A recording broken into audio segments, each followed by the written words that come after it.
Hello again, and welcome back to the Daily Bread Bible Study. We are looking at day 51 for Thursday, February 20th, 2020, Numbers 33 through 36. We are wrapping up the book of Numbers, and we are looking to see just the few little bits of wisdom that Moses has left for the people before he goes home to be with God. So we see Numbers 33, and we see a recount of the different places that the Israelites have journeyed through in Egypt. So this is much easier with a map. We can look at a map just by Googling Numbers 33 Bible images. And you can see how they started in Ramses and then wandered out of Egypt and down towards the Sinai Peninsula. They wandered down in the Sinai, came back up towards, going towards the Jordan, and then wandered around the wilderness of Zin, coming back through on the opposite side of the Jordan. And they're going around the area of Edom and going through Moab in order to get to the promised land. So, just kind of a recount of different moments that we've experienced is the beginning at Ramses that was the plague, the 10th plague during the Passover time. After they ate the Passover meal, they went. And then as they were kind of wandering around in that area, they escaped at the Red Sea, or the Sea of Reeds, and then spent a lot of time in the wilderness of Sin. There's the wilderness of Zin, which is north, closer to the Jordan River. But this is the area in the Sinai Peninsula. There is the quarrel at Rephidim, or Meribah, the water from the rock story, where apparently Moses did not trust the Lord, or Aaron did not too. Then there's also time at Mount Sinai, but then even more time on Mount Hor, a little bit later, as it's recounted here in Numbers 33. Then the fights in Moab and their arrival on the other side of the Jordan across from Jericho. So Moses giving some more wisdom before they go across to inhabit Canaan and fight for the land that God has promised them. Moses' parting wisdom is this in Numbers 33, 50 through 52. In the plains of Moab by the Jordan at Jericho, the Lord spoke to Moses, saying, "Speak to the Israelites and say to them, when you cross over the Jordan into the land of Canaan, you shall drive out all the inhabitants of the land from before you." God even mentions to beware of foreign people practicing foreign ways. They shall, quote unquote, trouble you. So you're called to destroy their worshiping ways, their figured stones, their cast images, and their high places. But as we find out, this is kind of foreshadowing, and in Judges 2, chapter 2, verse 2, we see that they will not listen to God. As it says there in Judges 2, "For your part, do not make a covenant with the inhabitants of this land. Tear down their altars, but you have not obeyed my command." So that's a little foreshadowing, looking forward to the troubles that people will have with Baal and these other false gods and the idolatry, which is going to dominate the Old Testament, and that will be the biggest issue that is had with the whole people and the Old Testament. The biggest sin is idolatry, for sure. But that's foreshadowing it up. Numbers 34 sets up boundaries of the land. And so these are boundaries that the 9.5 tribes west of the Jordan are going to be defined as. And the larger group, larger tribe is going to have more of an allotment of land to accommodate all the people with that. But these boundaries of the tribes are for the 9.5 tribes So just remember the Reubenites and the Gadites, they are going to want to stay in the Moab area and settle that, claim the land of Gilead for them. And then the tribe of Manasseh as well, too, is going to want to stay with them as well. So we see that new tribal leaders are appointed for each of their ancestral tribes. And then in Numbers 35, we have these designation of refuge cities in addition to the cities that are designated for the Levites. Now, there will be 42 towns and pastures surrounding the towns for the Levites. So they'll get 1,000 cubit radius around the towns in order to be able to accommodate their animals and all of that.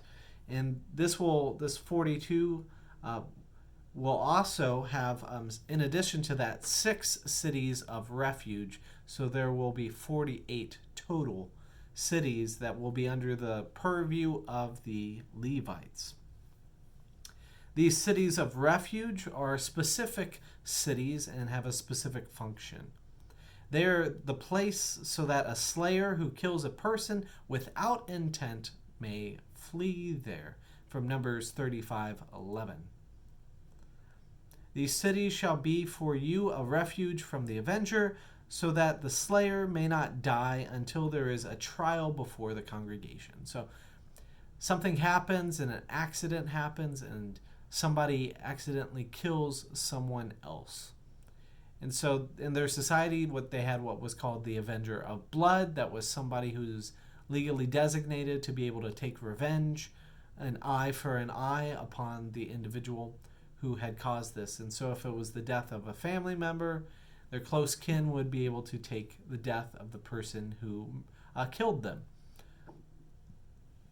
A challenge with this is that somebody might have done it unintentionally, and then is it really justified death in that sense? Do they need to be put to death because it was not intentional? But that was kind of the rules. So the people of Israel wanted to establish these refuge cities. These 6 cities shall serve as refuge for Israelites, for the resident or transient alien among them. So anybody who was a part of the Israelite way in the Israelite community, that they would have to go and flee. This sounds awfully familiar to the ways in which Moses fled away from Egypt after he had killed the Egyptian, and then he fled to the land of Midian and met Jethro there as well. So we see that there are some places designated for refuge for the Israelites, so that way there will be at least justice. And it's not to say that individuals get to stay there permanently, but it is so that way that the government, the ruling body, could be able to hold them for a trial, a fair trial, instead of just accusing somebody of being guilty and then condemning them as such. Now, along with that is what is appropriate and inappropriate killing of people, and how do we exact blood revenge on that. So we've learned in the 10 Commandments that it is wrong to murder. And murder becomes defined as people dying from being intentionally struck by somebody else, including being, but not limited to, being struck with iron, stone, or wooden objects, or pushing somebody in hatred that winds up in death, or by lying in wait to throw something at another, which is very calculated, by punching someone, which winds up in death. That person then becomes called a murderer. And in Numbers 35:21, it says, "The avenger of blood shall put the murderer to death when they meet." So they need a place to run if it's unintentional harm. Unintentional harm is not murder. In this case, the slayer will remain in the original city of refuge until after the death of the high priest. If not, the avenger of blood can find the slayer and avenge the death outside of the city. And no one shall be put to death on the testimony of a single witness. That's slightly overlooked, but it's very important that it's not just a he said, she said, and then people figuring out who they like the best. No, they want to have a more thorough process for these allegations and to be able to execute judgment. They're also, along with that, not allowing any ransoms for individuals to be paid off to the ruling body, because in their eyes they're either guilty or not guilty before God, and there are already rules in place accommodating those who are not guilty, those who did it unintentionally. So then in Numbers 35, talks also about the ways in which why murder is wrong. And one of their justification pieces is that blood pollutes the land, that the sin of death is remembered upon that, and that God will visit that and remember that iniquity. So do not murder is what is to take away from this, because it has divine implications. In Numbers 36, we see the discussion brought up again about the daughters of Zelophehad, as mentioned in day 49 in Numbers chapter 27. We see picking it up in Numbers 36, verse 6. This is what the Lord commands concerning the daughters of Zelophehad. Let them marry whom they think best. Only it must be a clan of their father's tribe that they are married. Why? So that no inheritance of the Israelites shall be transferred from one tribe to another, for all Israelites shall retain the inheritance of their ancestral tribes. And this rule is going to be applied to any tribe, if the circumstances come up, similar to the daughters of Zelophehad, who, as they said before, they get the inheritance of their father, since he had no sons. But if they marry somebody outside of the tribe, then their property becomes their husband's property, and that would transfer out of the different tribes. But this way, the tribes would be able to keep their inheritance and not lose their portion of allotment in, say, like the year of Jubilee, when everything is returned to its original, ruling property. But there we go. In the end of Numbers 36:13, we hear these words.